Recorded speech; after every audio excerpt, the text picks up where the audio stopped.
Bien, bonjour à toutes et à tous et bienvenue à cette dernière table ronde. Elle porte sur les enfants d'Isieux au cœur du procès Barbie, le rôle des militants.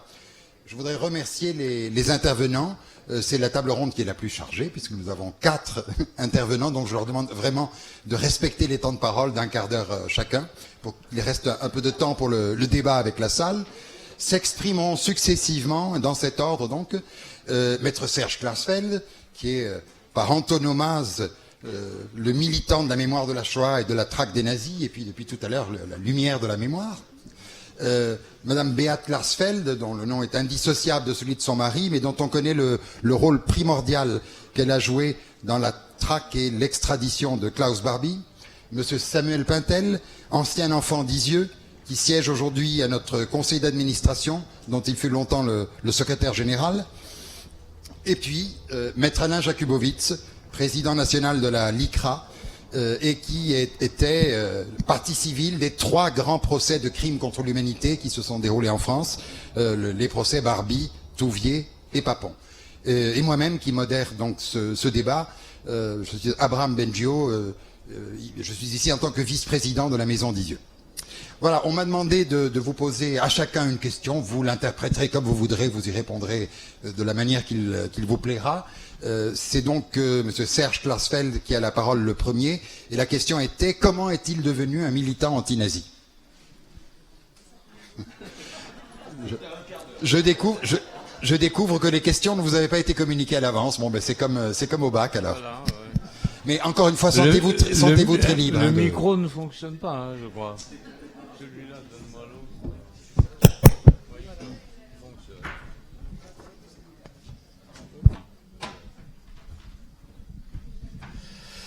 Mais je crois que à l'origine, la question, enfin disons la question portait sur les enfants d'Isieux. Moi, j'ai pas tellement envie de parler de moi en tant que introspection, mais je peux parler comment les relations avec les enfants d'Isieux, hein, parce que je l'ai dit tout à l'heure, nous étions plongés dans un vaste domaine qui était celui de faire juger les criminels nazis qui avaient déporté les Juifs de France. Et bien entendu, parmi eux, il y avait plus de 11 000 enfants juifs de France.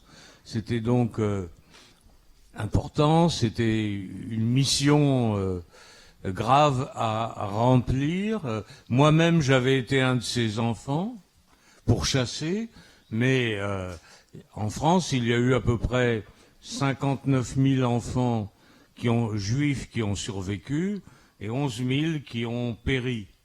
Et j'ai fait partie, heureusement, des 59 000. Et lorsque nous sommes attachés à ce problème du jugement des criminels nazis, il est évident que les enfants jouaient un rôle tout à fait prioritaire. Et lorsque on nous a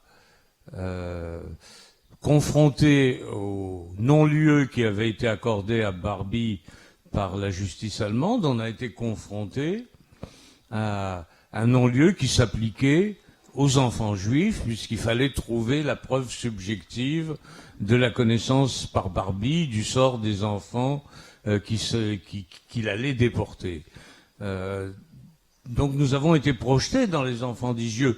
Moi, j'avais entendu parler des enfants d'Isieux parce que au procès de Nuremberg, le Telex d'Isieux avait été présenté comme un exemple du fanatisme de la Gestapo et de ce qui se passait en France dans la question juive à l'époque. Alors, les enfants d'Isieux, immédiatement, sont devenus pour nous le centre de notre action contre Barbie, et nous nous sommes tout de suite intéressés à ce qui s'était passé en détail à Isieux, et nous avons fait savoir, je me souviens, nous avons écrit une tribune commune dans le journal Combat à l'époque, en disant que c'était pour les enfants d'Isieux que nous menions cette campagne. Ce n'était pas pour Jean Moulin. Jean Moulin, c'était à la France officielle de mener ce combat,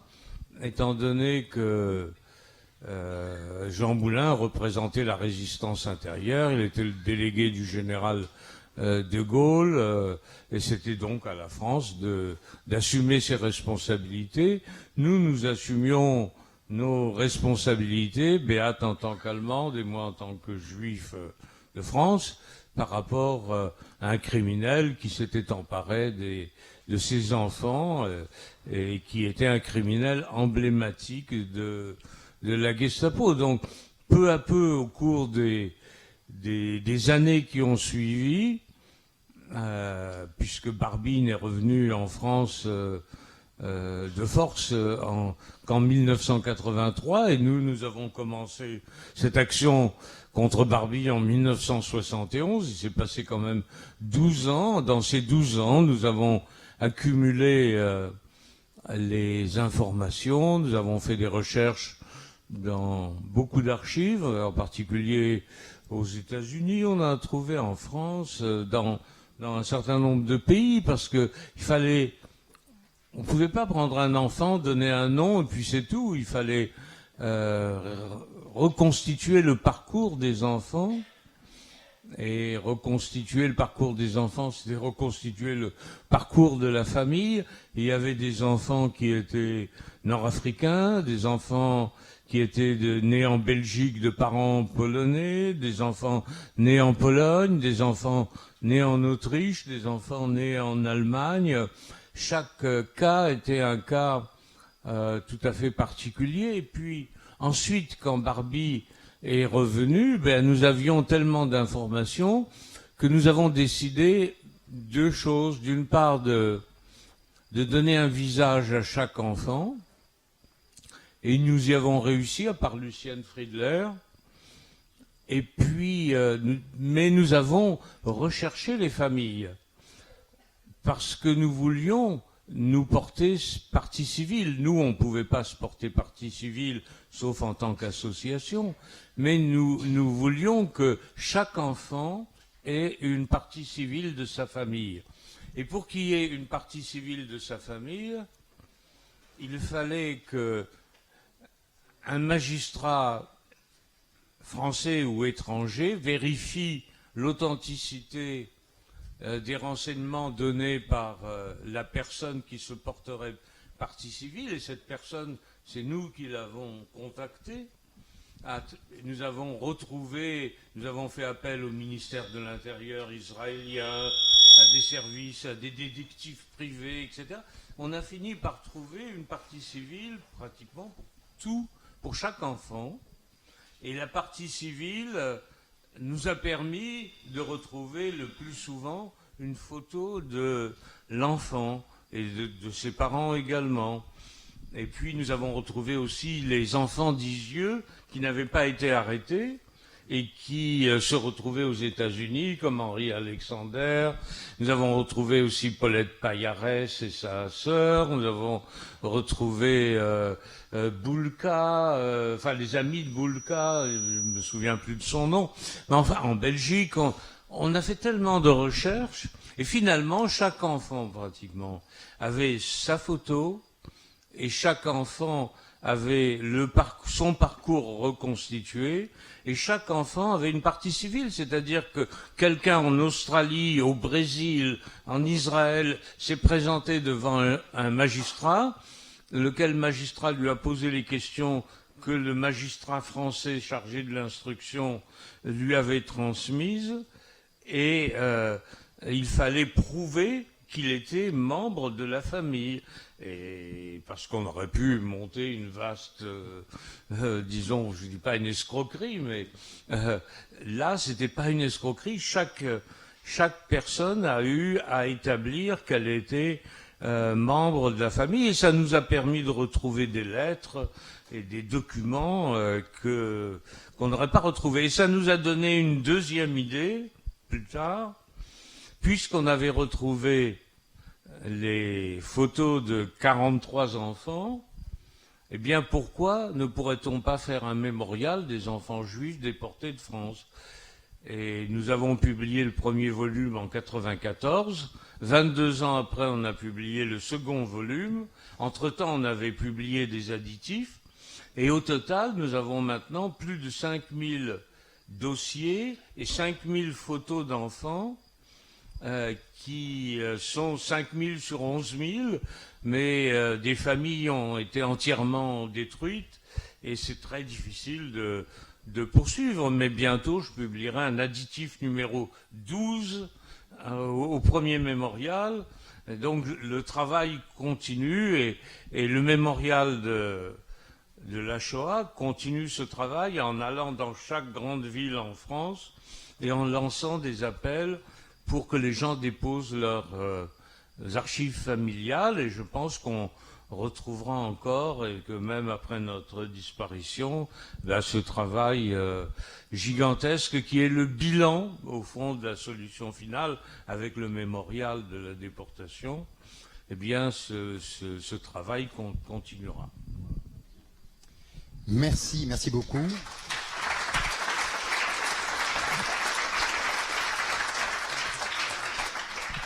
Alors, je ne sais pas, Madame Klarsfeld, si vous avez eu communication de la question que j'étais censé vous poser, qui était comment avez-vous, dans votre démarche militante, impliqué les mamans d'Isieux? Encore une fois, sentez-vous très libre, comme votre mari, de traiter cette question comme vous le souhaiterez. Mais quand, je vais pas répéter, mais quand nous avons donc appris qu'hier, nous avons, après l'affaire de Munich, quand nous avons pris d'abord la première fois, justement, nous avons reçu au mémorial de la déportation ce document qu'une plainte était faite par la VVN, un groupe de résistants allemands qui en 60 déjà ont porté plainte contre Klaus Barbie pour la déportation des enfants d'Isieux et le fusillade des résistants était porté à Montluc.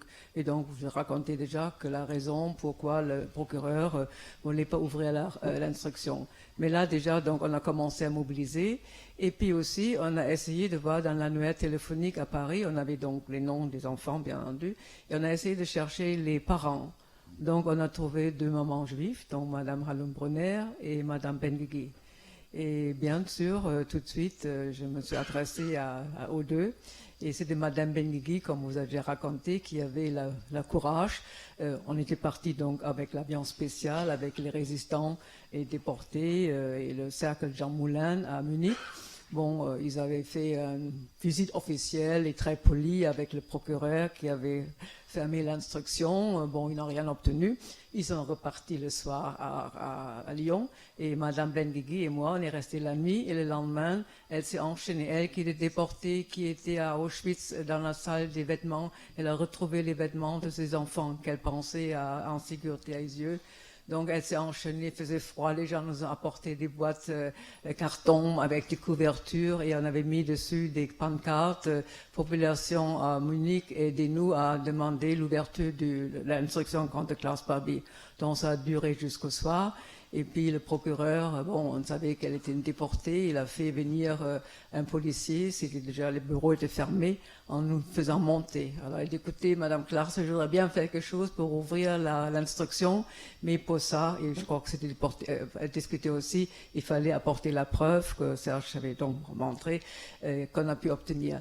Mais là, donc je vous dis, c'était sa volonté de se mettre là. Je dis, je me rappelle encore une petite cérémonie, une déception pour moi. Donc j'étais avec la délégation, j'étais reçue au consulat de France. Et quand je voulais venir avec Madame Benguigui, elle m'a dit, Madame Klarsfeld, vous avez giflé le chancelier, vous ne rentrez pas. Bon, on est rentré quand même. Enfin, je vous dis, donc, c'était pas, voilà. Et puis, donc, pour Madame Hallum-Brunner, c'était venu après. Donc, j'ai commencé un premier voyage en Bolivie, apporter les preuves que Barbie et Altman. Et puis, ça ne bougeait pas. Et puis, donc, j'ai pris contact avec Hallum-Brunner. Son mari était fusillé à Lyon. Son fils était déporté séparément des enfants d'Isieux. Et je dis, Madame Hallum-Brunner, il faut faire quelque chose. On avait aussi d'autres personnes, on avait demandé, mais personne avait le courage d'aller à La Paz, quand même, passer 4000 mètres d'altitude. Oh, il disait, à quoi ça sert? Et puis, on est allés ensemble. On avait d'abord des problèmes à Lima, parce qu'on ne voulait pas nous laisser entrer à La Paz. Et c'était grâce à un journaliste qui était intervenu, qui devait venir à La Paz. Et là aussi, on est allés ensemble voir les officiels que j'ai connus déjà avant.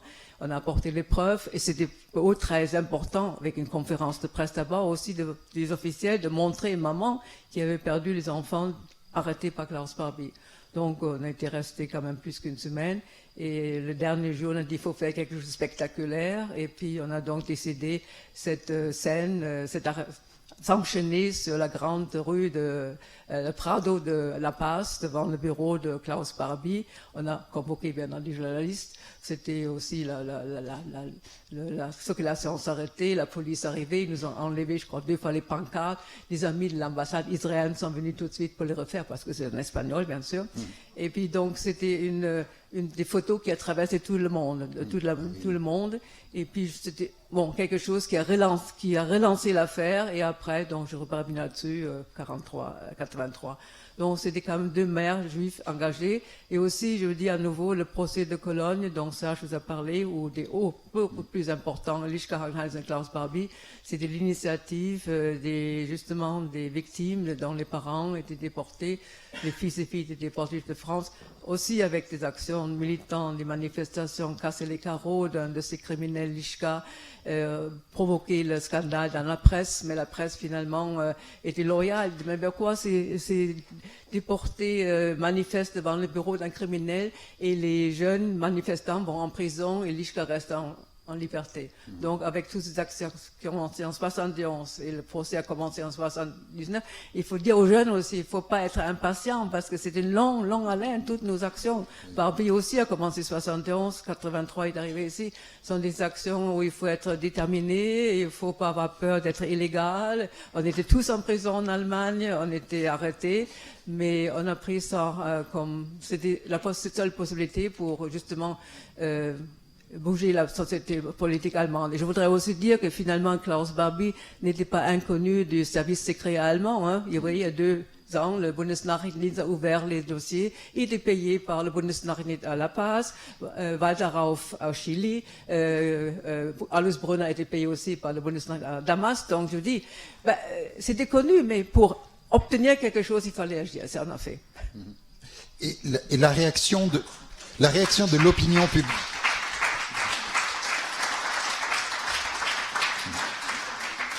La réaction de l'opinion publique en Bolivie, donc des médias d'abord, et puis de l'opinion publique. La presse était, je dis, quand j'étais mon premier voyage, et donc je partais de Lima, donc à Lima déjà les journalistes ont vu mes preuves, et puis ils savaient que je partais pour La Paz, mais je crois que la police était fou parce qu'ils voulaient pas me laisser entrer à l'aéroport, il y avait déjà 14 journalistes de la télévision, donc ils étaient surpris, et donc après la presse a très bien réagi, et puis aussi j'étais reçu par quelques officiels.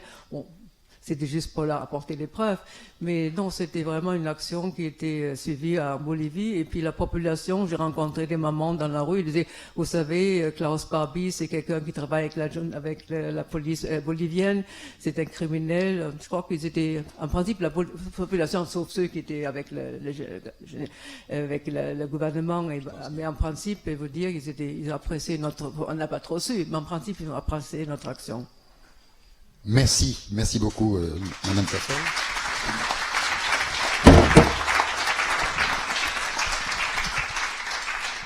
Alors Samuel Pintel, donc je ne sais pas si à vous on a communiqué la question qui allait vous être posée, c'est vraiment comme au bac.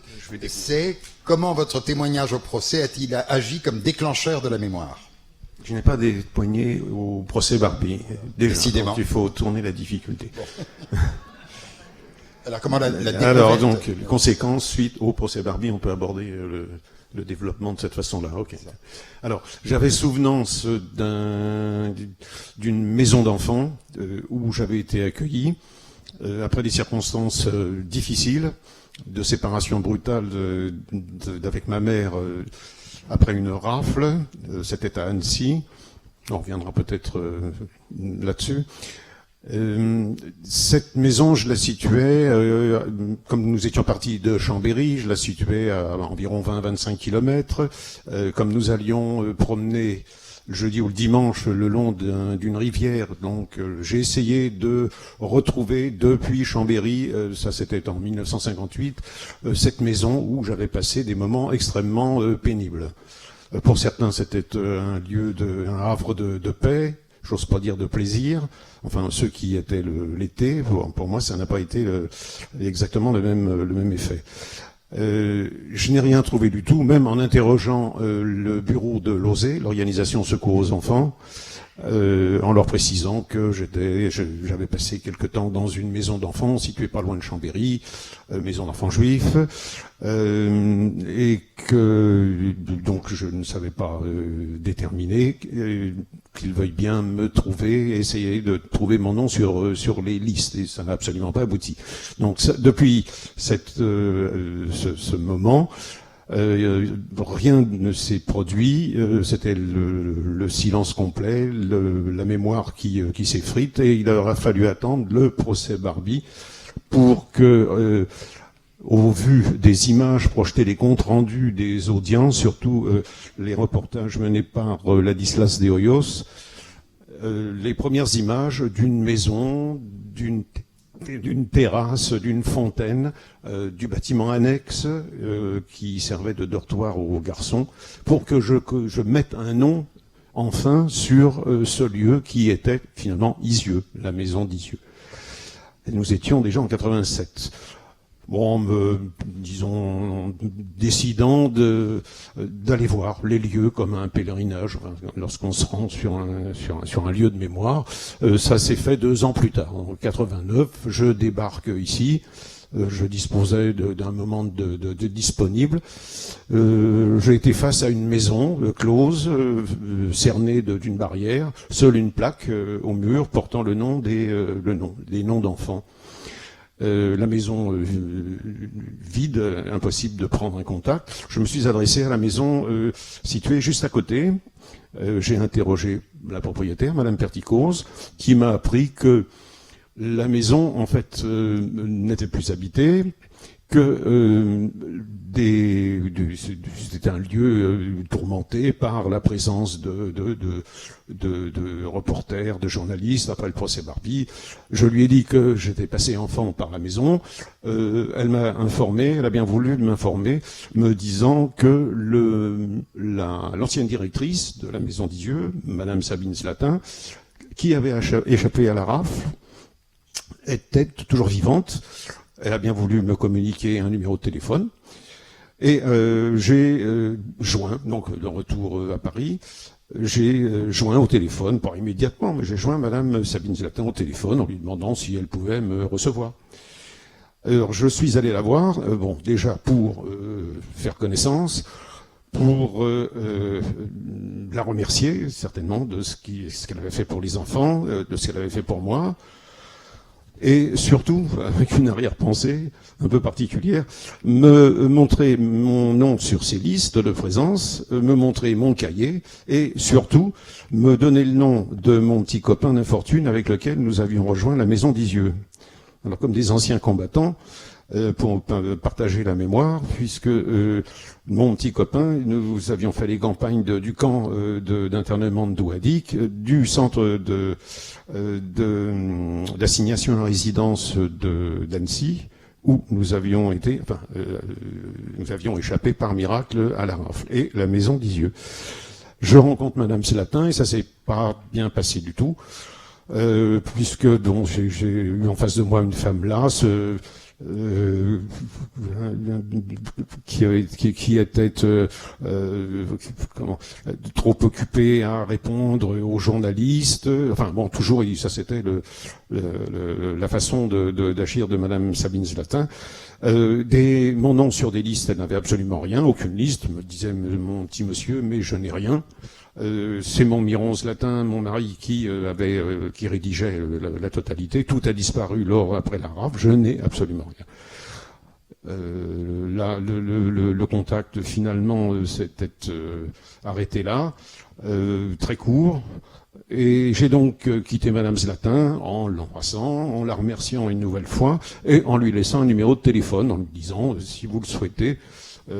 Appelez-moi, et si je puis vous être d'une utilité quelconque, n'hésitez pas. Et je suis parti persuadé que c'était la dernière fois que je voyais Madame Zlatin.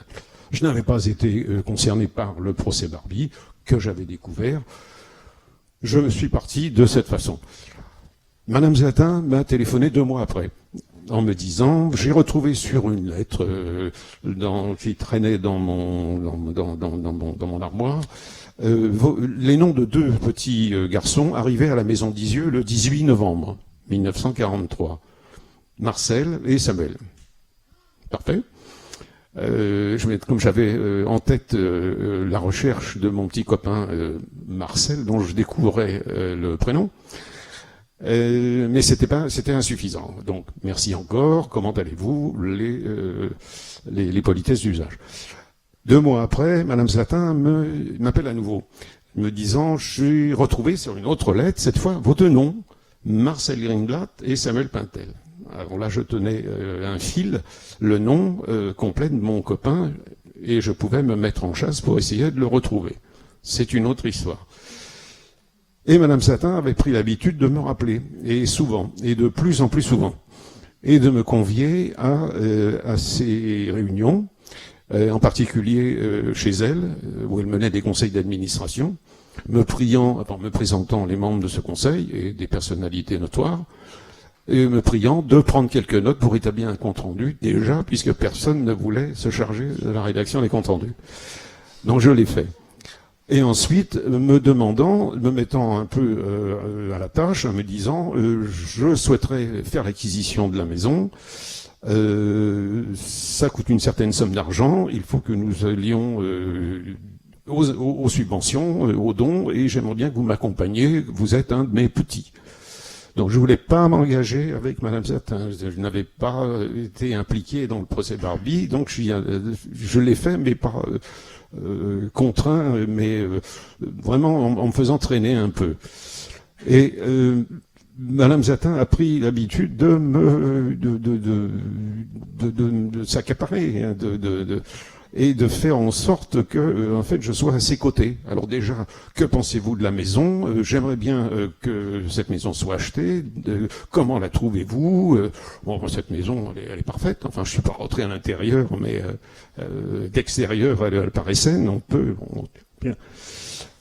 Et pour finalement avoir un contact de plus en plus serré, me disant, votre famille, j'aimerais bien la connaître, vous êtes un peu ma famille spirituelle, combien d'enfants avez-vous? Je lui dis, j'ai quelques enfants, j'en ai 3, j'en ai un qui fait des études à la Sorbonne. Ah, mais c'est très bien, et vous habitez loin de Paris, je dispose d'une petite chambre à l'étage, que je pourrais lui céder, ça lui évitera de faire les trajets, et comme j'ai quelques travaux à faire, des travaux de secrétariat, puisqu'elle continuait une activité professionnelle d'experte en livres anciens, il pourrait éventuellement s'en occuper. Elle a donc accaparé mon fils également, Simon, qui est ici. Et Simon, donc, il était très proche de Madame Sabine Zlatin. Siège désormais au conseil d'administration de la maison d'Isieux. Oui. La succession est assurée. La relève est assurée. Mais toujours est-il que ce qui est tout important maintenant, c'est que pour l'acquisition de la maison était faite, il fallait des archives, des documents d'archives qu'elle n'avait pas, qu'elle pensait peut-être avoir dans le fond de son garage, qui était au bas de son immeuble. Elle habitait rue Madame, près du Luxembourg. Et a mis en charge Simon d'aller chercher, explorer dans ses archives. Et Simon a déterré des mines de documents. Toutes les archives de Madame personnelles de Madame Sabine Zlatin, les lettres des enfants, les dessins des enfants, les lettres accumulées depuis Palavas, les Flots, depuis Isieux, les dessins d'enfants, parce qu'elle avait beaucoup d'archives, beaucoup de documents, des photographies également. Et tout cet ensemble a été exhumé, répertorié, classé par Simon, qui est là, et versé aux archives nationales, et qui constituent aujourd'hui le fonds de Sabine Zlatin. Madame Zlatin me demandait encore plus de m'investir auprès d'elle, et je tirais toujours la jambe. Je ne souhaitais pas tellement m'impliquer, jusqu'au moment où, fort des documents trouvés par Simon, les fameuses listes de présence. Miron Zlatin, le directeur de la colonie, établissait mensuellement des fiches de présence. Depuis le mois de mai 43, donc début des activités de la maison d'Isieux, jusqu'à la dernière, qui est celle du mois de janvier 1944, je vous dirai tout à l'heure pourquoi, Ces listes les listes d'effectifs de présence étant destinées à percevoir de la part du bureau de l'UGIF de Chambéry des aides. C'était à l'époque 750 francs par mois par enfant, 25 francs par jour, qui permettaient de faire vivre la maison. Et ces listes, d'une importance capitale, nous ont permis d'établir l'effectif complet des enfants passés par la maison d'enfants, 105 noms. Et là, le plus important, c'est que je me suis rendu compte que les 42 enfants et les 2 adolescents arrêtés le 6 avril 1944 étaient tous présents au mois de décembre 1943. Les derniers arrivés, les frères Tettelbaum, c'était en décembre 1943. Et je les avais donc tous connus, puisque j'en suis sorti en fin janvier 1944, un des derniers à être sorti de la maison d'Isieux, sauf. Et là, j'ai décidé de m'impliquer. Merci.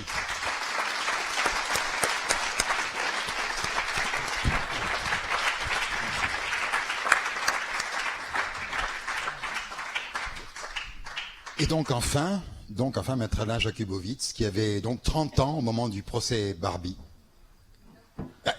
Moins de 30 ans, c'est ça? Non, enfin, c'est pas très important. Enfin, d'abord, moi, je suis très ému parce que je viens d'entendre du témoignage de notre ami Samuel Pintel, parce que bon, c'est vrai que je me sens un peu, je dois le dire, généralement, l'humilité n'est pas ma qualité première. Mais là, réellement, enfin, quand je viens d'entendre Serge et Béate, sans qui, clairement, on ne serait pas là, parce qu'il n'y aurait tout simplement pas eu de procès Barbie. On ne connaîtrait pas les enfants d'Isieux, et Samuel serait resté avec son histoire, et ça ne serait pas notre histoire nationale, parce que c'est aujourd'hui notre histoire nationale. Alors, ma petite histoire au regard de tout ça, d'ailleurs, tu m'as pas posé la question, j'ai pas de question. Hein.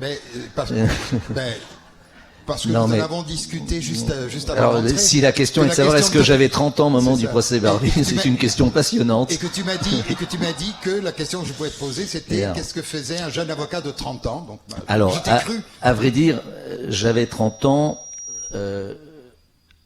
au moment où Klaus Barbie est arrivé à Lyon. C'est-à-dire en 1953, je suis né en 53, c'est pas la peine de faire des soustractions.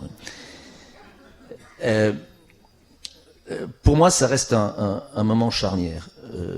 Donc j'ai pas tout à fait 30 ans, je suis un jeune avocat, je suis avocat depuis une dizaine d'années, à l'époque on prêtait serment plus tôt qu'aujourd'hui.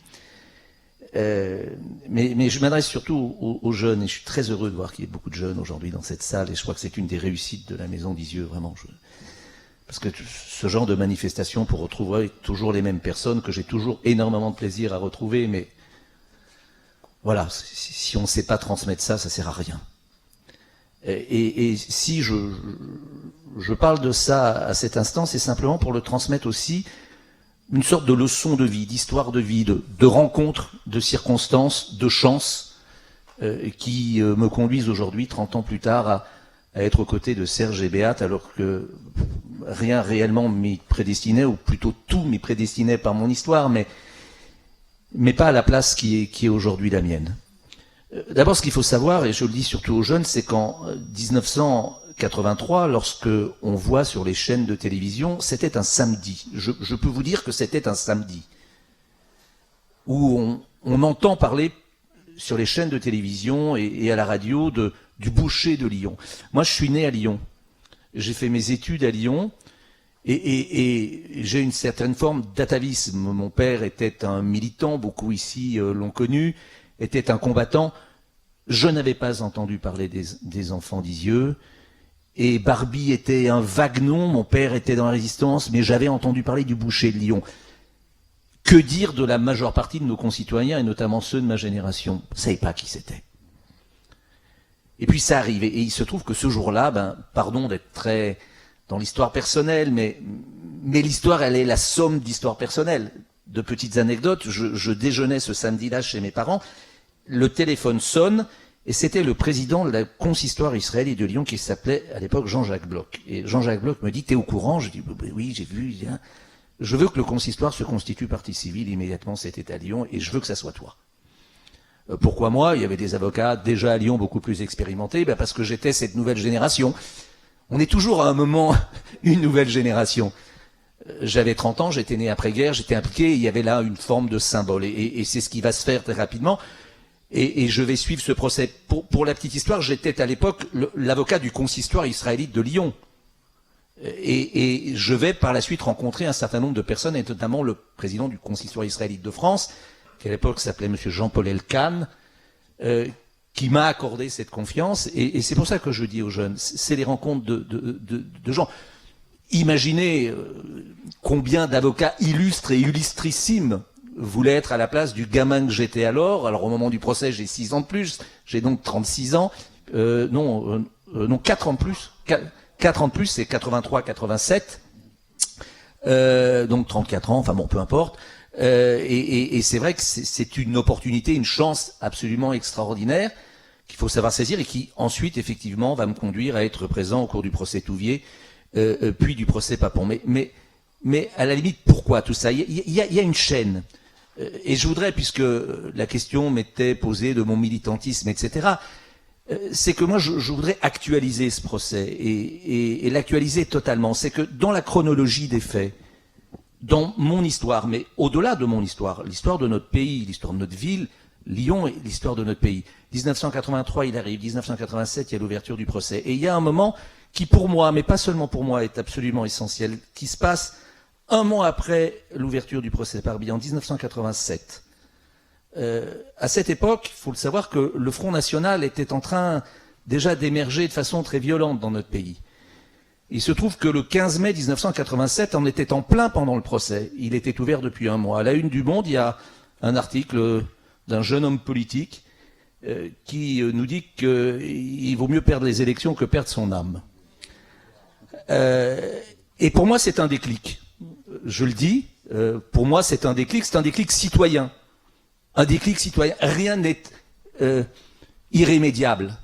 Et non, le fascisme ne reviendra pas dans notre pays. Et pour moi, il y a une ligne conductrice dans tout ça, dans mon engagement de citoyen, dans mon engagement d'avocat, qui va me conduire, comme vous le savez, ensuite à rencontrer cet homme politique que je salue, Michel Noir, et je suis heureux qu'il soit aujourd'hui membre du conseil d'administration de notre Maison d'Isieux, parce que c'est extrêmement important, et qui va me permettre, grâce à lui ensuite, de pouvoir concourir à la création du Centre d'histoire de la résistance et de la déportation dans les locaux même où se trouvait Klaus Barbie, et ce n'est pas une mince affaire. Donc voilà, tout ça, il y a une ligne, il y a une continuité de 30 ans pour moi, mais surtout pourquoi. Et je voudrais redire, pour rester dans le temps qui m'est imparti, je vais pas reparler du procès lui-même, d'autres l'ont fait très bien, de cet enseignement. Il faut quand même savoir, je disais qu'il y a vraiment un avant et un après. Le procureur général Truche a dit personne n'est sorti du procès comme il y est entré, mais il parlait des acteurs. Et quand on parle des acteurs, on parle pas seulement des avocats, des magistrats, des témoins, mais de tous ceux qui ont concouru, des policiers qui étaient là, qui ont vu, qui ont entendu, et puis de ces milliers et milliers de citoyens qui sont venus. Et ça, c'est vraiment la grandeur de ce procès, grâce à la grandeur de la salle d'audience qu'on n'a pas retrouvée dans le procès Touvier ou dans le procès Papon, où les gens étaient extérieurs au procès. Et là, le fait que tous ces gens et tous ces jeunes,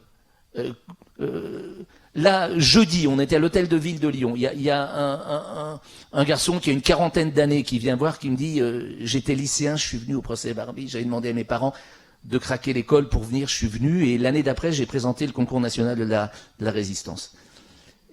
Et il a été lauréat. Voilà. Et il est venu 30 ans plus tard me raconter ça. Ça a suscité des tonnes de vocations. Il y a vraiment un avant et un après. Dans la connaissance de cette période de notre histoire, non pas parce qu'il faut, et je le dis aux jeunes, se tourner vers le passé, non, pas ça, mais comprendre, on n'écrit pas l'histoire quand tout n'a pas été dit. On nous avait, dans ma génération à moi, on nous avait appris une histoire qui n'était pas vraie. Tout simplement, elle était fausse. Quand on sait que moi, à l'école, on nous a montré le chagrin et la pitié, où on nous a montré la rafle du Veldiv, où on avait osé enlever le képi des gendarmes français pour que l'on ne voit pas que les Français y avaient contribué. Comment on peut construire une nation? Comment on peut élever des enfants sur la base de mensonges? Et sans le procès Barbie, il n'y a pas cette écriture réelle de l'histoire, avec ses grandeurs et ses atrocités. Je crois que la France, on a beaucoup parlé de repentance, de ces gens qui viennent dire on trahit la France. Pas du tout, on honore la France. Parce que cette période de cette histoire, et moi j'ai appris cela, qui était compliquée. Et moi je suis très heureux, c'était un enseignement terrible pour moi, un enseignement de vie. Parce qu'il faut savoir ce que c'était qu'être français en 1940, après la débâcle. C'est très facile aujourd'hui de dire, moi j'aurais été résistant. C'est bien plus compliqué que ça, ce qu'était la réalité de nos concitoyens en 40. Et qu'est-ce qu'ils cherchaient avant tout à donner à bouffer à leurs gosses, quoi. Et à essayer de... Bon, c'est très facile de juger aujourd'hui, mais tout ça était infiniment plus compliqué.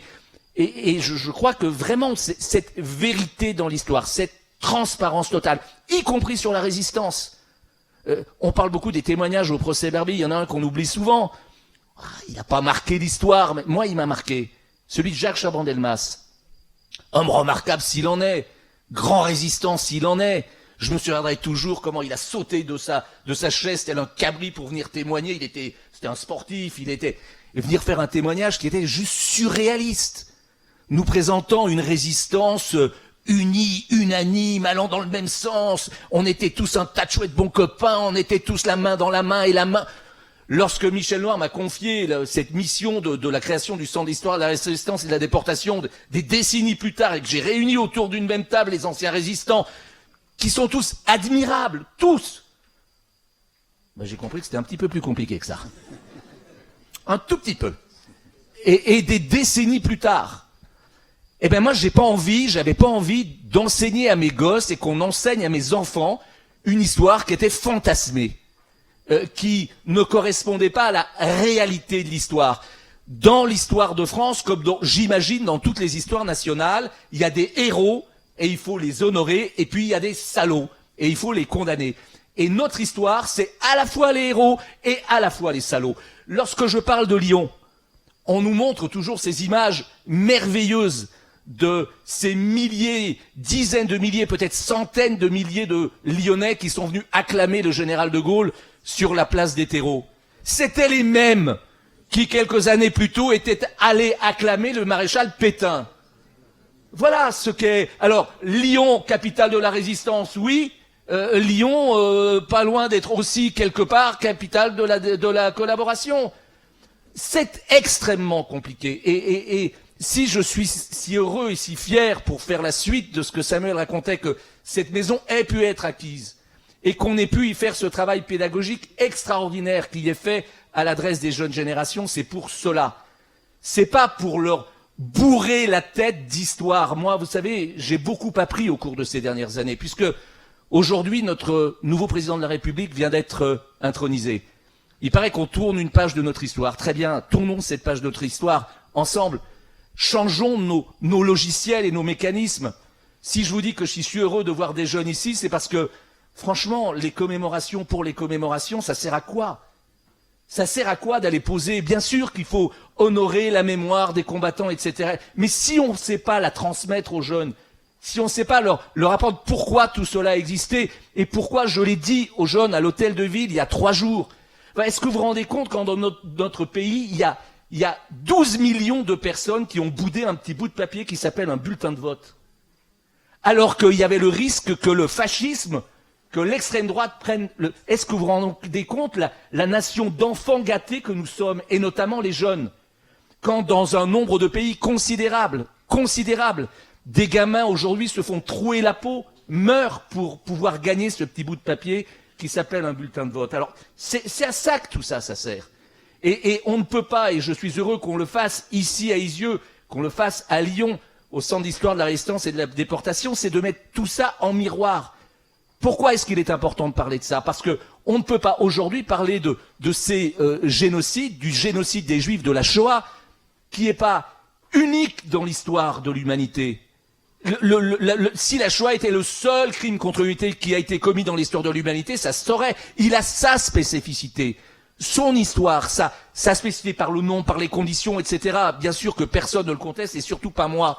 Mais on doit, si on veut lutter contre ce cancer qu'est la concurrence des mémoires, on doit tout mettre en perspective. Moi, je fais partie de ceux, et je suis pas le seul dans cette salle, à avoir défilé des années durant avec des panneaux où il y avait écrit plus jamais ça. Enfin, franchement, ça ressemble à quoi? Honnêtement, ça s'est arrêté. Aujourd'hui, il n'y a pas des gamins qui crèvent dans les conditions les plus épouvantables, gazés par des tortionnaires, par des génocidaires. Qu'est-ce qui a changé? Il y a une chose qui a changé, et qui n'existerait pas sans le procès Barbie. C'est une justice pénale internationale. Les choses ont changé, les choses ont évolué. Vous savez, Adolf Hitler, il pensait pas qu'un jour il serait jugé par un tribunal international. Certainement pas. Mais aujourd'hui, le sinistre Assad, il a le droit de se poser la question, et j'espère bien que ça sera le sort qui lui sera réservé. Aujourd'hui, il existe une justice pénale internationale. El-Béchir, le président du Soudan, qui est un génocidaire horrible, terrible, est sous le coup de... Bon, j'espère qu'il sera honoré. Et ça, sans le procès Barbie, et c'est ça qu'il faut transmettre aux jeunes. C'est pas la France c'était tous des salauds, tous des collabos, la France a déporté les Juifs, etc. C'est bien plus compliqué. C'est à quoi a servi ce procès? Et il a servi effectivement à ouvrir des voies et d'une certaine façon à donner de l'espoir, même si on est encore loin du compte, faut bien le dire. Et là maintenant, c'est aux jeunes générations de poursuivre ce combat.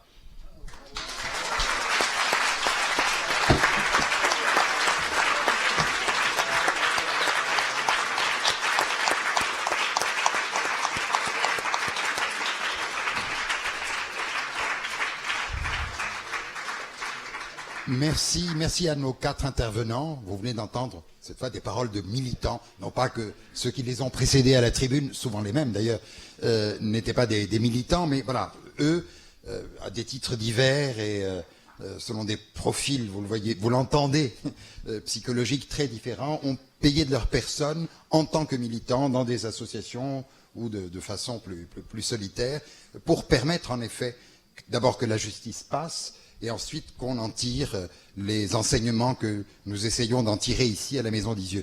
Et alors ces militants ont été particulièrement sages, puisque nous sommes tout à fait dans les temps, et vous avez donc la parole pour 3 quarts d'heure. Donc j'espère que vous avez des questions à leur poser. Je crois qu'il y a un micro qui est prêt à circuler dans la salle. Voilà.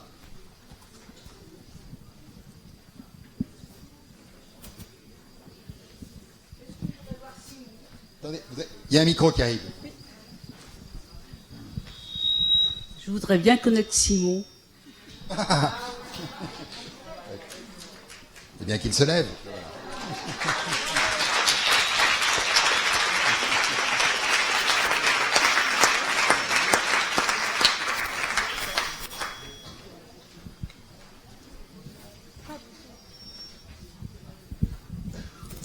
Oui, bonjour. J'aimerais avoir votre avis, essayer de comprendre pourquoi le peuple turc ne reconnaît pas, et je ne parle pas du gouvernement en place, mais tout le peuple turc n'arrive pas à faire ce devoir de mémoire, de reconnaissance qu'a fait le peuple allemand.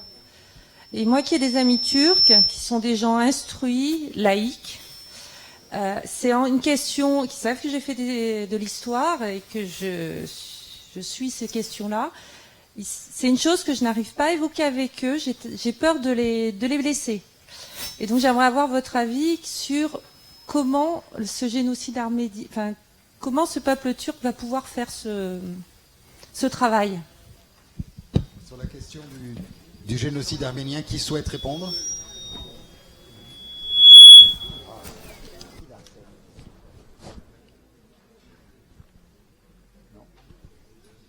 Personne?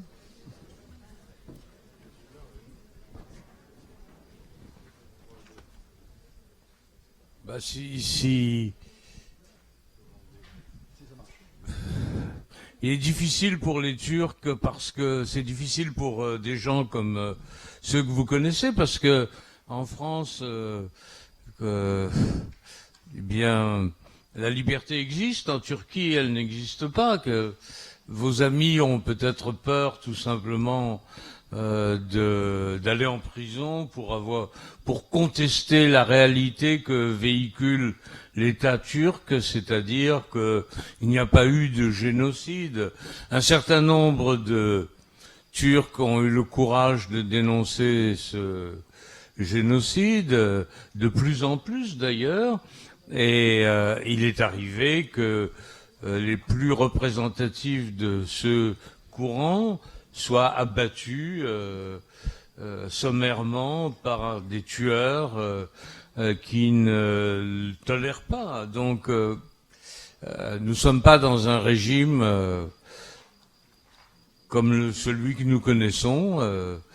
Et la Turquie évolue, mais évolue lentement. Et puis, comme récemment, le coup d'État a permis un renforcement des mesures sécuritaires d'un gouvernement islamiste fondamentaliste, bon, il n'y a pas beaucoup à attendre de cette évolution, il n'y a pas beaucoup à attendre, et d'autres martyrs qui viendront dire la vérité, vous pouvez la dire librement ici et partout ailleurs sur le territoire, et eux ne le peuvent pas.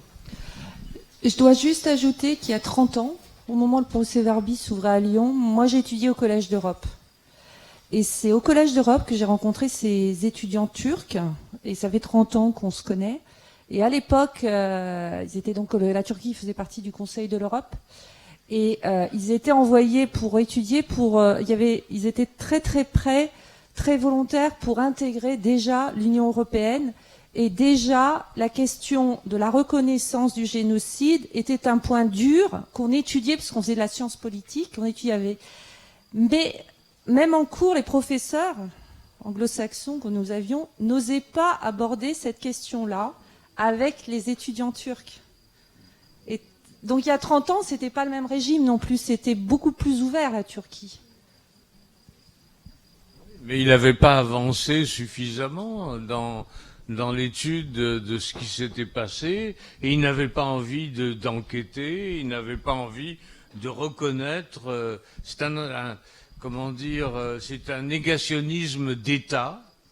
L'État turc a cette ligne-là de nier ce qui s'est passé, de dire c'était des massacres ou c'était des morts par la chaleur, la maladie. On a voulu transporter les Arméniens, ils sont morts en route, mais ce n'était pas voulu, c'était pas une politique déterminée de la part de l'Empire ottoman de l'époque, alors que les documents établissent que c'était une politique déterminée, même s'il y a eu des excès commis par ou la population, ou les gendarmes, ou l'armée, mais c'était une politique voulue par les nouveaux dirigeants de l'Empire ottoman de l'époque, et qui fait suite à des massacres qui ont eu lieu périodiquement dans l'histoire des rapports entre la Turquie et les Arméniens. Bon, l'Europe fait bloc et pratiquement l'Europe interdit à la Turquie les négociations d'entrée dans l'Europe tant que la Turquie n'admettra pas la réalité de ce qui s'est passé. Maître Alain Jakubowicz. Oui, moi, par rapport à... je crois qu'il ne marche pas. Oui, par rapport à votre question, ça rejoint deux points que j'ai évoqués dans mon intervention. Le premier, c'est qu'on ne construit pas valablement une nation sur la base d'un mensonge. C'est la chose la plus importante. Et moi, je me suis posé la question comme vous. Il n'y a plus un seul survivant de cette époque. Si on fait le parallèle avec l'Allemagne, dès la libération, enfin, les négationnistes les plus importants, ils n'étaient pas en Allemagne. Hein. Je parle sous votre contrôle. Et la jeunesse allemande, elle voulait précisément tourner cette page. Et tourner cette page, c'était précisément reconnaître ce qui s'était passé. En Turquie, c'est exactement le contraire. C'est absolument... c'est sur la base d'un nationalisme qui est vraiment tout à fait spécifique, qui est tout à fait fort. Mais il faut reconnaître qu'en 30 ans, les choses, et Serge l'a dit, ont quand même énormément évolué, et qu'aujourd'hui, y compris des historiens turcs, reviennent très clairement là-dessus. Deuxième point, c'est le négationnisme. Le négationnisme d'État, et ça, c'est un travail qui est fait, on a parlé d'Isieux, j'ai parlé du CHRD, je voudrais parler d'un autre établissement, d'une autre maison, dont le directeur et le fondateur m'est très proche, c'est le musée mémorial d'Émile, avec notre ami Alain Chouraki. qui fait précisément ce travail, et si vous n'y êtes pas allé, je vous invite à le faire, de comparaison, en fait, de l'ensemble de ces génocides. Et on voit notamment le négationnisme, c'est vraiment la marque de facture du crime contre l'humanité, qu'on va retrouver dans le dernier génocide. On parle du génocide arménien, qui est le premier génocide du XXe siècle, le dernier génocide du XXe siècle, qui est le génocide des Tutsis au Rwanda. On retrouve exactement la même chose, le même négationnisme, et les mêmes moteurs, la même façon de faire. Donc il est absolument essentiel que l'Europe soit intransigeante avec la Turquie là-dessus. Ça peut paraître dérisoire, en disant ah ça fait plus d'un siècle, rien à faire qu'ils reconnaissent. Non, pas du tout. C'est un élément qui doit être un élément clé.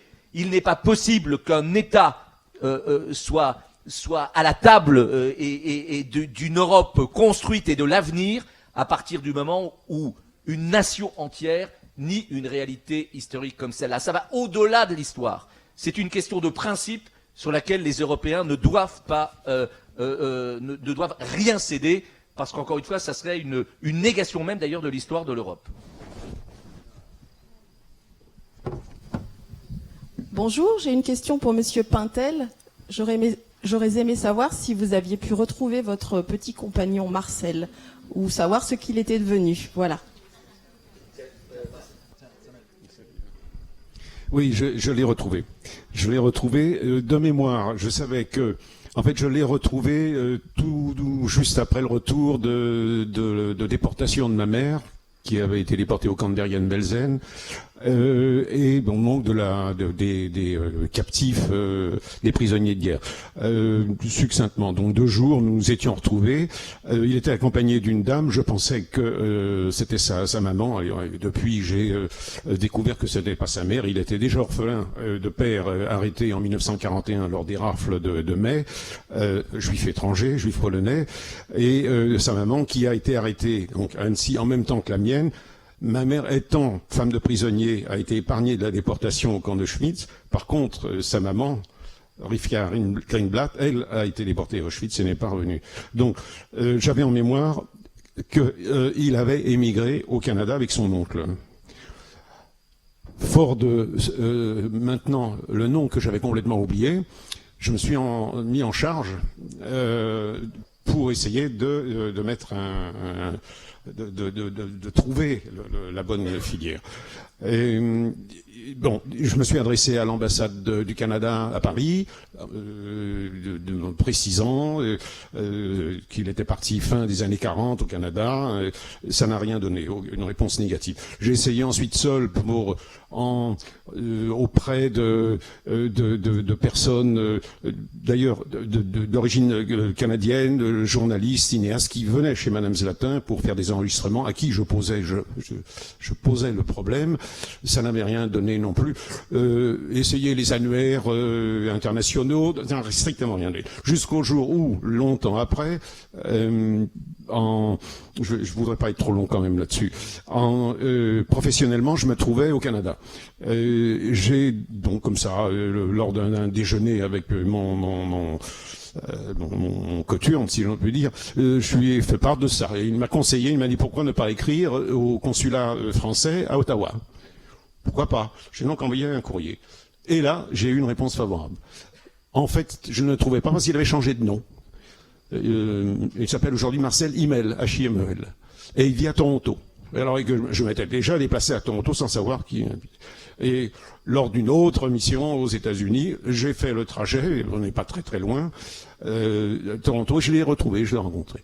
Mais là, ça s'est pas fait facilement, parce qu'il est bloqué, protégé par sa famille, qui ne veut plus entendre parler de cette affaire-là. Lui a oublié, a fait sortir ça de sa mémoire, et j'en ai été très très peiné. Mais bon, on ne peut pas faire. J'essayais de lui demander de faire avec moi le parcours mémoriel, essayer de me donner des pans de sa mémoire pour essayer de reconstituer quelque chose. C'était totalement négatif. Par contre, j'ai eu une satisfaction, et par une des moindres, c'est qu'il a 2 filles, et ces 2 filles m'ont demandé de retracer le parcours de leur père.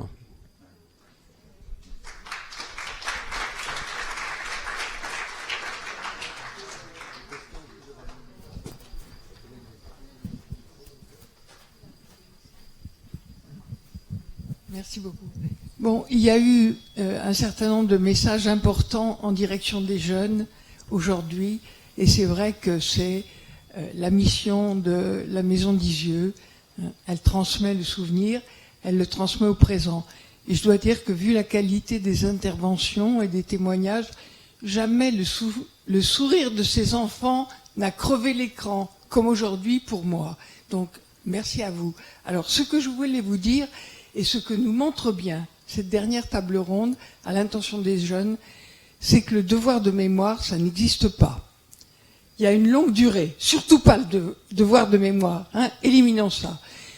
Vos exemples montrent que c'est un long parcours, une longue durée.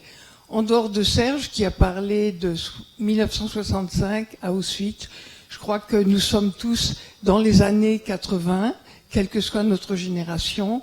Donc la mémoire, c'est aussi un phénomène collectif. Et c'est quelque chose de très divers.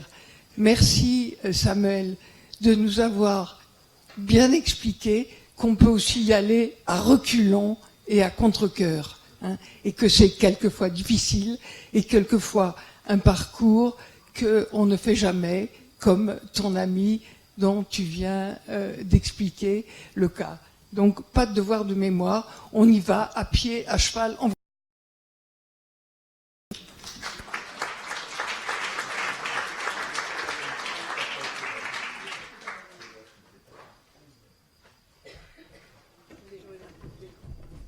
Une seconde, je voudrais ajouter aussi, vous avez peut-être vu la photo, le 3 avril cette année, avec notre association Les Fils et Filles, Serge et moi, on était à Vienne, et avec une organisation sur place, nous avons dévoilé je vais la photo, une grande stèle en mémoire de Georges Alpern, c'était devant sa maison d'habitation, et on rappelle aussi les noms des 7 enfants, donc des autres 6 enfants juifs autrichiens qui ont été déportés d'Isieux. Donc si vous êtes à Vienne, Schwedenplatz, au centre de Vienne, vous avez cette grande statue en mémoire des enfants.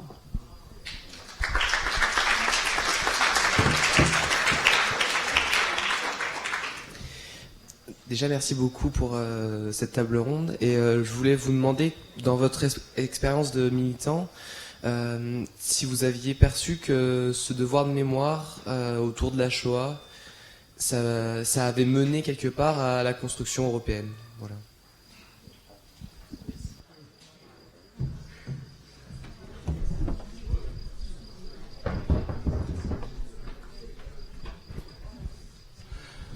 Certainement ceux qui ont construit l'Europe en 1900, entre 45 et 50, les responsables de la France, de l'Italie, de l'Allemagne fédérale, du Benelux, ils ont retenu pour la première fois la leçon des guerres qui ont qui ont détruit l'Europe. En 1945, un certain nombre de grandes villes étaient détruites, l'Europe était affamée, elle sortait d'une tragédie incommensurable, elle sortait d'Auschwitz. Auschwitz avait été fait par un État européen, le plus avancé même d'Europe, et donc ces dirigeants auxquels il faut en rendre hommage en une période où on dit qu'il n'existe plus de gauche, plus de droite. À l'époque, c'était le centre de démocratie chrétienne, peut-être avec le pape derrière, mais ils ont construit la communauté européenne. Et les 6 pays se sont regroupés économiquement, ils ont constitué des valeurs communes. Peu à peu, les nationalismes se sont dissipés, d'autres États se sont groupés, un espace de liberté exceptionnel dans l'histoire du monde s'est créé, un espace de paix et de liberté. Paix et liberté, c'est 2 valeurs quand même extrêmement importantes. Il y a eu 3 guerres entre l'Allemagne et la France en 70 ans, et d'autres guerres encore. Alors, je crois que il y a, un aveuglement de la part des opinions publiques.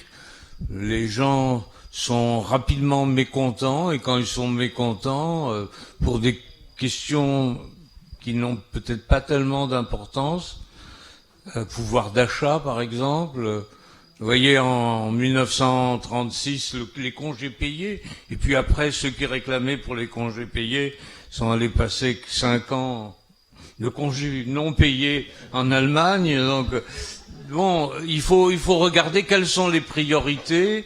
Il faut pas trop taper sur les partis classiques, parce que les partis classiques ont construit justement cet espace de paix et de liberté. Et il faut être tolérant, et il faut surmonter les mécontentements que l'on a psychologiquement. C'est tout à fait anormal que en France il y ait plus de 10 millions de gens qui mettent un bulletin extrême, et il n'y a pas seulement les 10 millions, il y a encore d'autres qui ont mis à l'extrême gauche des bulletins ou en faveur d'un candidat ou en faveur du blanc, ou, qui ont nié cette capacité dont on a parlé de pouvoir voter. Je crois qu'il faut que raison reprendre, et j'espère que le quinquennat nouveau nous apportera, disons, ce rétablissement de la raison et de la tolérance.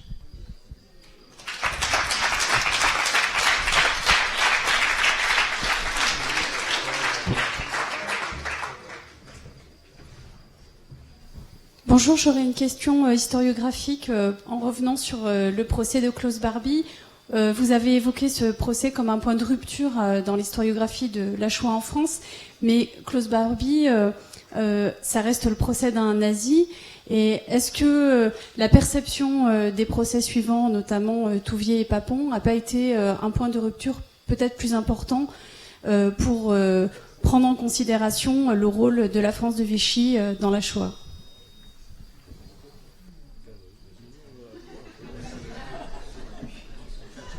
Non, bien sûr, vous avez... enfin, là, je parle sous le contrôle de Serge.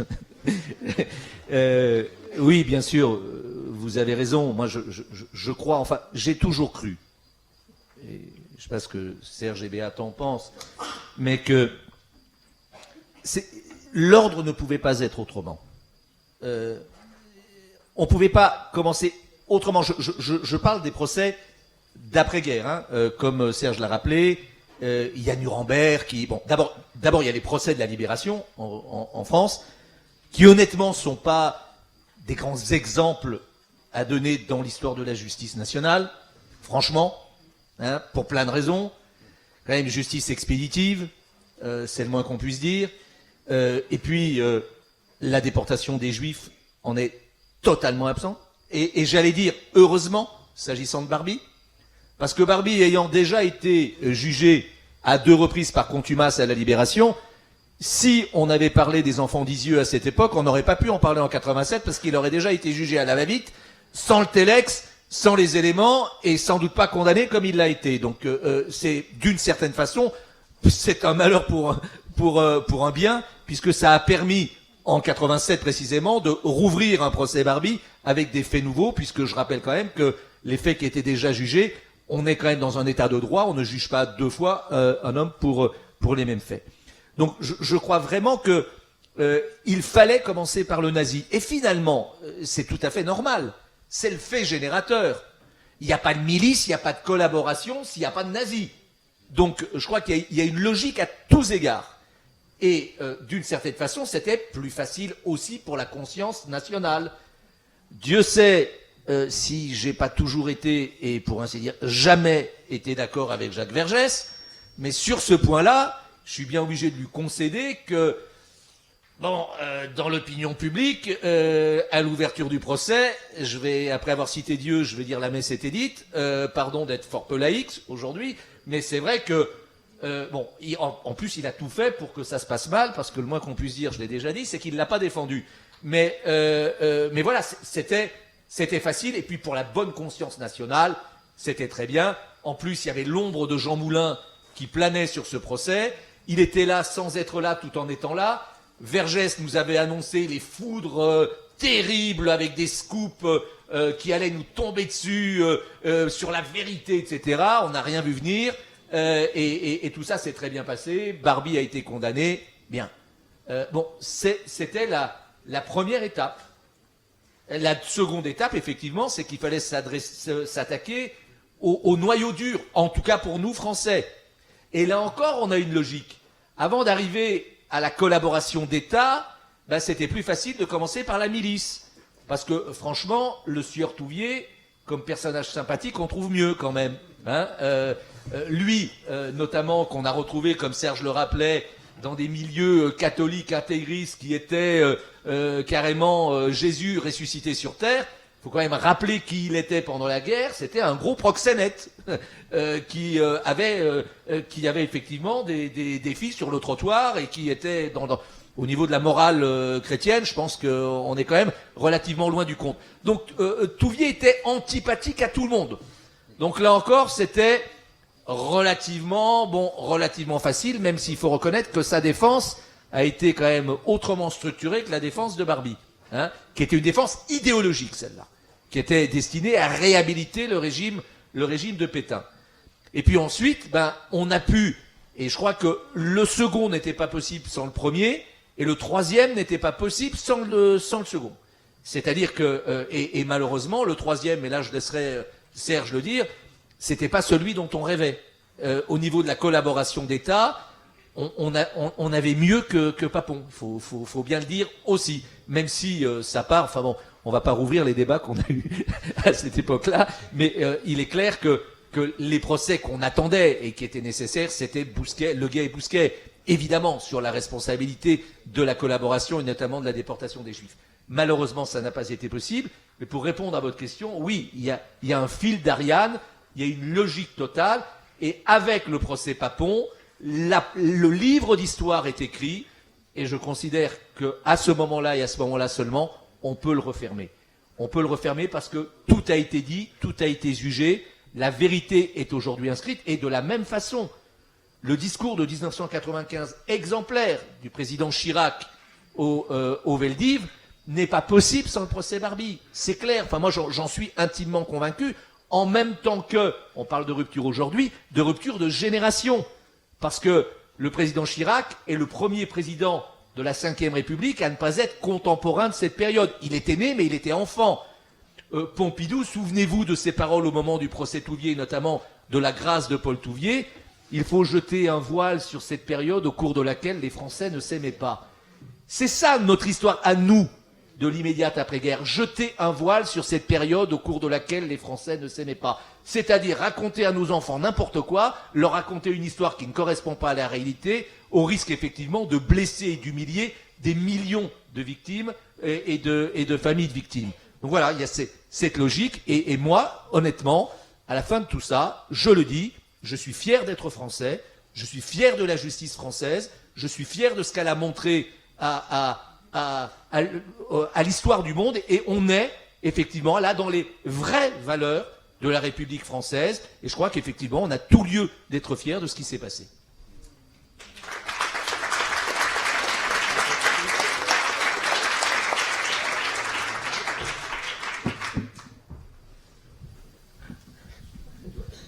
Alain a tout à fait raison. L'enjeu du procès Barbie, c'était la conduite du procès. L'enjeu du procès Papon, c'était beaucoup plus important. C'était après 1900, disons l'immédiate après-guerre, où dans les procès, les exécutants avaient été considérés comme ayant les mains propres dans l'exécution de la solution finale, dans leur complicité, dans les arrestations des Juifs, dans la livraison aux Allemands. Eh bien, en 1997, à la fin du siècle, avec toute la documentation, tous les travaux historiques qui avaient été consacrés à ce problème, la société française a rendu un verdict qui était différent de celui de l'immédiate après-guerre. Elle a dit que tous les exécutants, du préfet jusqu'aux gendarmes, avaient une responsabilité. Ils n'auraient pas dû obéir aux ordres qui leur étaient donnés. C'était des ordres qui allaient au-delà des lois. Et même si le gouvernement de Vichy leur paraissait le gouvernement tout à fait légitime de l'État, eh bien, ils n'avaient pas à accomplir les actes qui leur ont été demandés.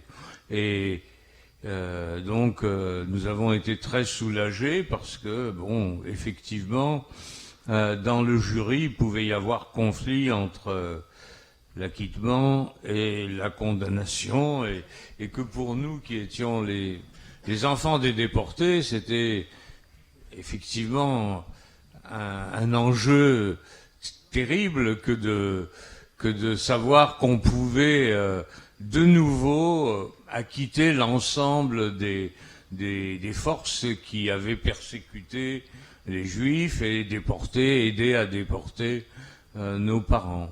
Donc, ce que je voudrais souligner aussi dans la chronologie, c'est que Barbie a été en France le premier criminel nazi allemand jugé après la période de l'immédiate après-guerre, mais en Allemagne, en 1979-80, a eu lieu le procès de Cologne, c'est-à-dire le procès de ceux qui étaient les chefs de Barbie, qui donnaient les instructions ou les directives que Barbie était amené à suivre, et Lischka et Hagen dont j'ai parlé tout à l'heure, et que Heinrichson, le troisième, qui était devenu bourgmestre de sa ville, avocat, notaire, était celui qui avait dirigé la déportation des 4000 enfants du Veldiv.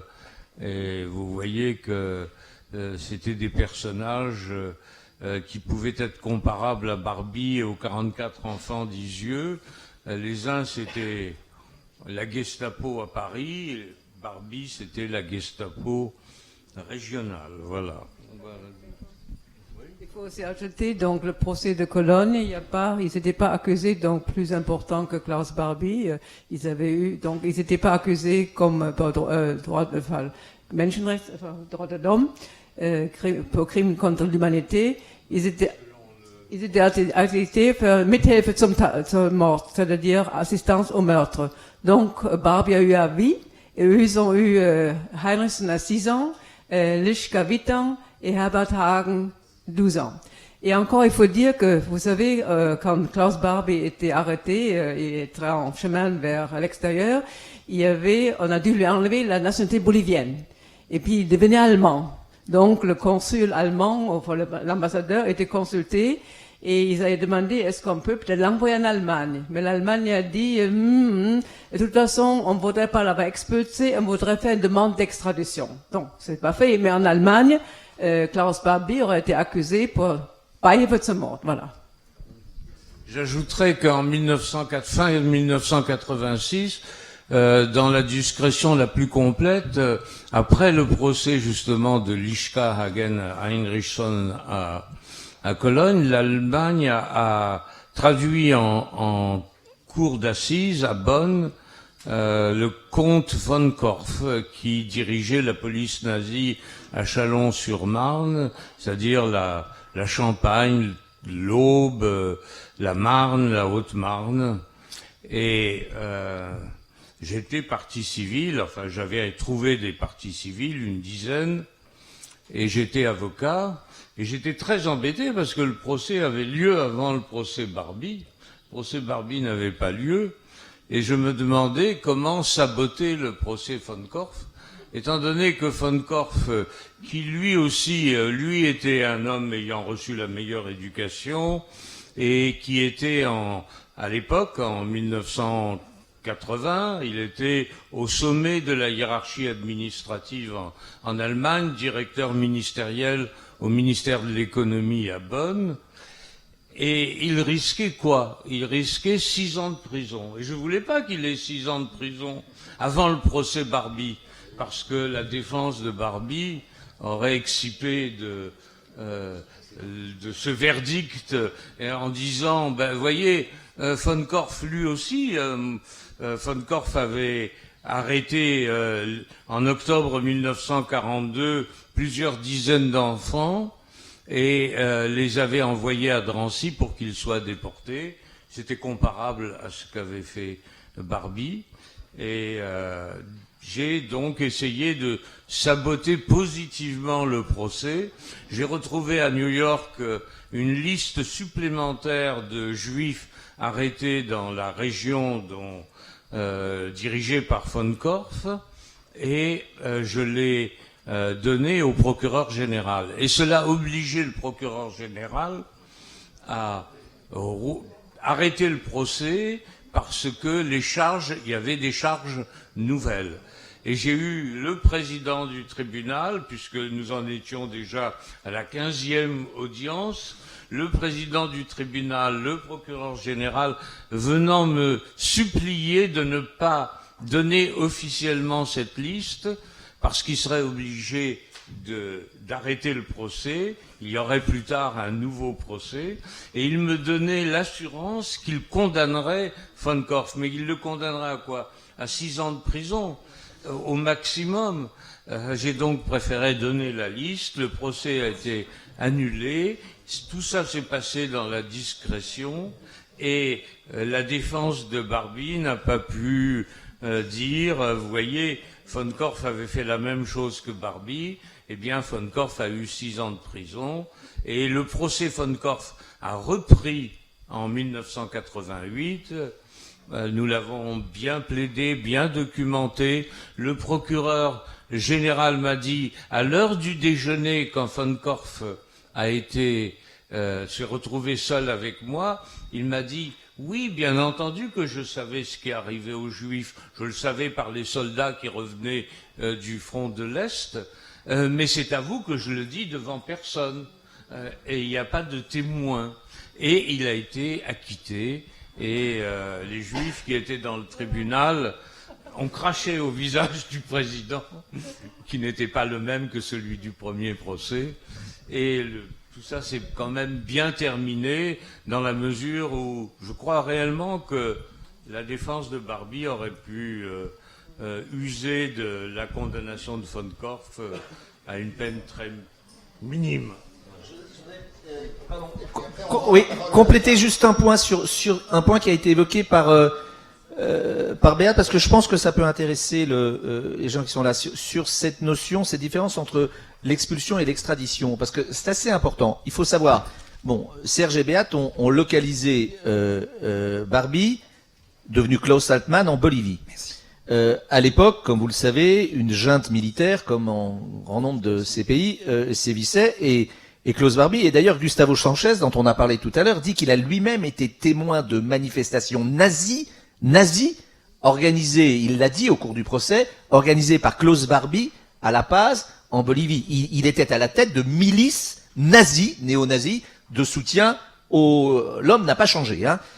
Qu'est-ce qui va se passer? C'est qu'effectivement, il va y avoir la démocratie va revenir en Bolivie, et c'est à la faveur de cela que, bon, entre-temps, comment il tombe, Barbie? C'est que, en fait, ils le font tomber en disant, mais il a accédé, comme il s'est fait passer pour Klaus Altmann alors qu'il est Klaus Barbie, en fait, il a usurpé une identité pour prendre la nationalité bolivienne, donc comme dans tout pays, on lui enlève sa nationalité bolivienne. Mais comme il n'y a pas d'apatride, quelle est sa nationalité? C'est la nationalité allemande.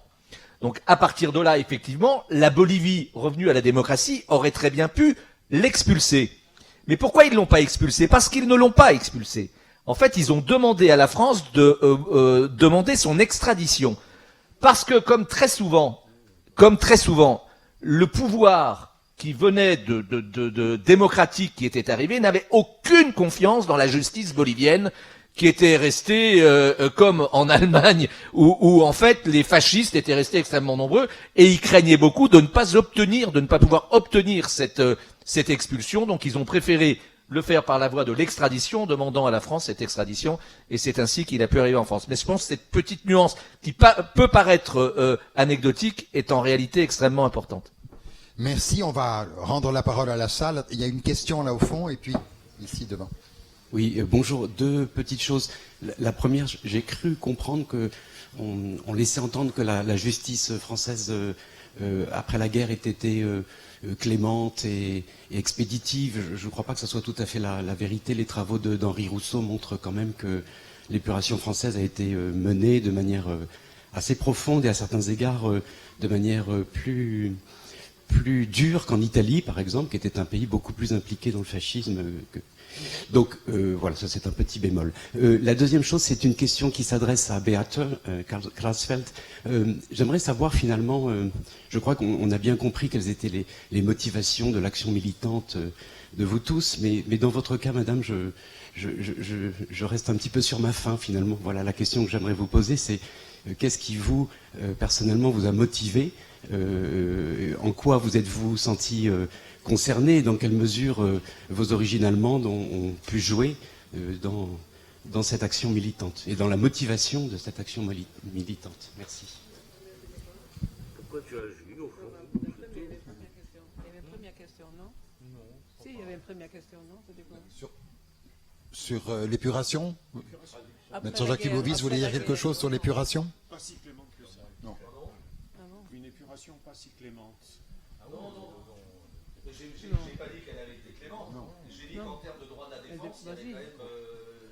on peut mieux faire, quoi. Tu vas aller? J'ai pas dit qu'elle a été clémente, elle a été expéditive. Ah oui, il n'était pas répondu. Mais comme dans tous les pays, dans ce genre de situation. Allez. Alors moi, écoutez, finalement, je suis venue vous le savez, vous avez lu le même livre, je suis venue en 1960 comme fille au pair à Paris. À l'école en Allemagne, on n'apprenait pas ce qui était arrivé entre 33 et 45. C'était ni les professeurs, ni chez moi à la maison. Mes parents n'étaient pas des nazis, mais enfin, après la guerre, ils étaient surtout... ils avaient des problèmes, il fallait reconstruire l'Allemagne, on avait perdu l'appartement, et puis c'était difficile pour les Allemands aussi, après la guerre, de se remettre à marcher, à travailler. Et puis finalement, c'est en 60 à Paris, donc finalement, j'ai connu justement le jour où Eichmann était kidnappé par le Mossad en Argentine. On s'est rencontrés à Paris à la porte de Saint-Cloud. Donc c'était déjà symbolique. Et puis un petit peu pour justement m'intéresser à la politique et puis passer en Allemagne. En 66, les Allemands ont voté pour un chancelier propagandiste nazi, Kurt-Georg Kiesinger. J'étais en 63 entrée à l'office franco-allemand. C'était un office créé par le général de Gaulle et Adenauer, le traité franco-allemand. Et puis dans 3 journaux, 3 articles dans un journal qui s'appelait à l'époque Combat, j'ai manifesté en tant qu'Allemande en disant c'est pas bien d'avoir un chancelier nazi, mais il y a un homme comme Willy Brandt, résistant, qui pourrait devenir chancelier. Au bout d'un 3e article, l'office franco-allemand m'a dit assez, Madame Klarsfeld, on vous renvoie sans indemnité du jour au lendemain. Pourtant, côté allemand, du conseil d'administration de l'office, il y avait 2 nazis qui étaient impliqués aussi dans la déportation en Pologne. Ils éloignaient silencieusement. Et puis donc finalement, c'est ça finalement qui a donné le déclenchement. Vous voyez, c'était pas préparé, il fallait agir. Donc ils avaient dit, mais si vous, Madame Klarsfeld, si vous reprenez ce que vous avez dit dans l'article, que Kiesinger c'est aussi pas une réputation dans les rangs des chrétiens démocrates que dans les rangs des chemises brunes, et c'est pas un symbole pour l'Allemagne. Donc j'ai dit non, je reprends pas, mais je vais essayer de continuer à manifester pour que Kiesinger se retire. Bon, après, il y avait la publication, on a retrouvé les dossiers en Allemagne de l'Est, j'étais allé là-bas aux archives, qu'on nous a ouverts, on a reçu des documents de Washington, donc vous pouvez bien le passé de nazi de Kiesinger. Bon, je l'ai envoyé des brochures aux parlementaires, j'ai fait des conférences dans les universités, et c'était à l'époque, c'était notre génération en Allemagne. Je dis, l'ennemi pour l'Allemagne de l'Est où j'habitais, c'était le communisme. L'Allemagne était partagée en 2, vous le savez, capitaliste, communiste. Et puis, donc, j'en bougeais pas, au contraire. Elle me disait, mais Madame Klarsfeld était élue démocratiquement. Personne ne bougeait. Sauf peut-être Heinrich Böll, ou Günter Grass, ou Casper, les philosophes. Mais sinon, même la jeunesse allemande était abusée parce que les criminels, le premier parlement allemand, en République fédérale allemande, il y avait 123 anciens nazis. Donc, vous voyez, ils étaient partout. Donc Donc je lui ai dit, écoutez, si c'est comme ça, il faut trouver un moyen pour obliger la presse de parler du passé des nazis de Kissinger. Donc une première intervention, c'était à Bonn, au Parlement, quand il prenait la parole. J'étais assis sur la tribune et là, j'ai dit, il faut crier, Kissinger nazi démissionne. J'attendais que l'horloge arrive ce midi, et puis bon. Donc c'était la première intervention, il devait interrompre son discours, j'étais arrêté, mais je pouvais repartir le soir à Paris. Donc j'ai continué, il n'y avait rien à faire. Donc même dans une manif, dans une réunion à Berlin, à l'Union technique, il y avait quand même une jeunesse très active là.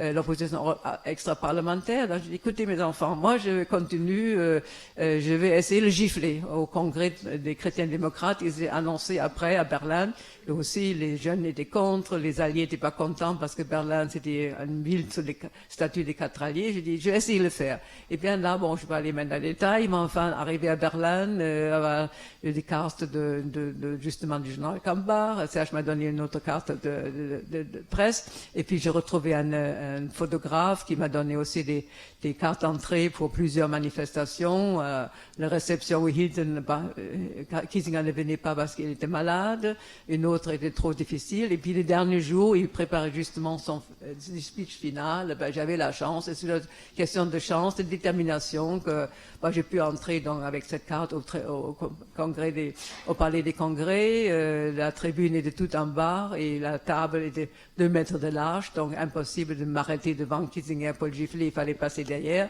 Donc là, c'était aussi l'intelligence que j'avais avec le bloc de sténo d'une secrétaire en disant, parce qu'il y avait deux côtés des gardes qui ne devaient pas me laisser passer derrière. Bon, j'ai essayé d'implorer, un ami de l'autre côté, il veut me voir, laisser, bon, d'un ami, mais allez-y, mais vite. Bon, une fois ça a été, l'affaire était réglée, donc giflé, il a compris tout de suite, c'était Madame Klarsfeld, parce qu'il connaissait quand même nos publications. En principe, il ne voulait pas porter plainte, mais il l'a fait sur le conseil de l'entourage.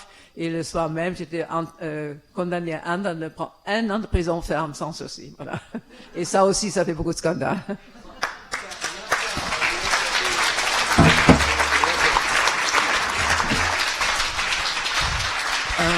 Alors, simplement pour rebondir sur ce que vous a dit Beate, vous savez, je l'ai dit tout à l'heure, la grande histoire, elle s'écrit à partir de petites histoires.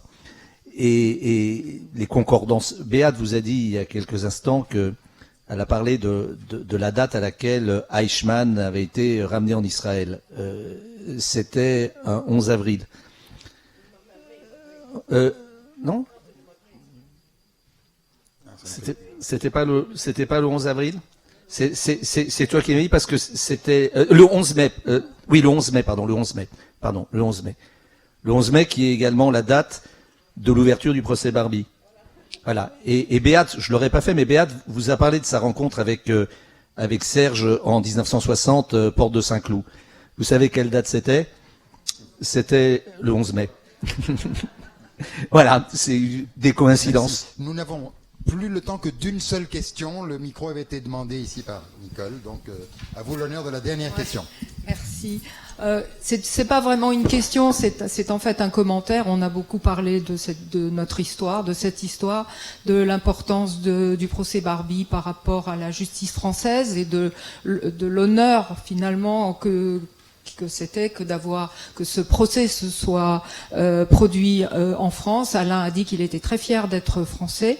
Et je voudrais dire aussi que finalement d'avoir mis en exergue toute cette histoire, de connaître ses enfants, etc., ça a permis de montrer une autre frange de la France, une autre partie de la France, ces citoyens français qui ont, eux, été des justes, qui ont sauvé des enfants, hébergé des enfants, recueilli des enfants, et qui sont régulièrement honorés par la médaille des justes donnée par Yad Vashem. Je pense que c'est important de le dire, même si c'était pas véritablement l'objet de ce moment. C'est une France qui a sauvé des enfants juifs. Voilà.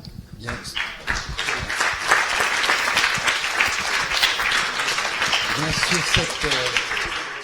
Sur cette déclaration particulièrement positive, je déclare close notre ultime table ronde de la journée.